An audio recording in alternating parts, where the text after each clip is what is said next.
అనకాపల్లి జిల్లా నర్సీపట్నం నియోజకవర్గం నాతవరం మండలం ఎంబీపట్నం గ్రామంలో గల తన నివాసంలో విలేకరులతో సమావేశం నిర్వహించారు. ఈ సందర్భంగా ఆయన మాట్లాడుతూ ఎంతో కాలంగా టీడీపీకి సేవలు అందిస్తూ పార్టీ జెండాలు మోస్తున్నామని అన్నారు.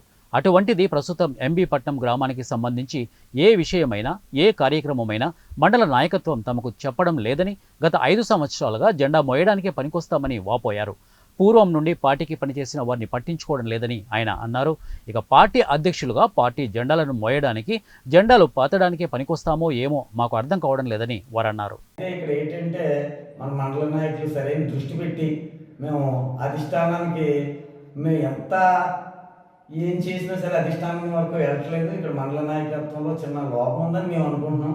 ప్రతి విషయంలోనూ మాకు చెప్పకుండా చేయడం, ఇక్కడ అనుభవం ఉన్న వాళ్ళు వదిలేయడం, పూర్వం నుంచి పార్టీలో ఉన్న వాళ్ళు పట్టించుకోకపోవడం, ఇటువంటి సమస్యల వల్ల వాళ్ళకి మన అధిష్టానానికి అసలు జరిగిన ఇక్కడ విషయం ఏమీ తెలియట్లేదు. అది అసలు విషయం. అయితే మేము చెప్పాలనుకుంటున్నాం, కానీ అందుబాటులో వాళ్ళు ఉండలేదు. అందు గురించి ఏంటంటే ఈ మండల నాయకత్వం కొద్దిగా లోపమని మాకు అనిపిస్తుంది. దాన్ని సరిచేయకపోతే మాత్రం రేపు స్థానిక ఎలక్షన్స్లో చాలా ఇబ్బందులు పడతాం.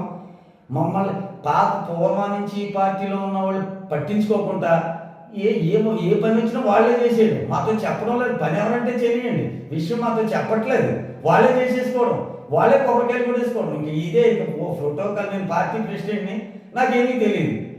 మరి ఏం జరుగుతుందో ఏంటో తెలియదు. మరి మమ్మల్ని ఎవరు సంప్రదించట్లేదు అంటే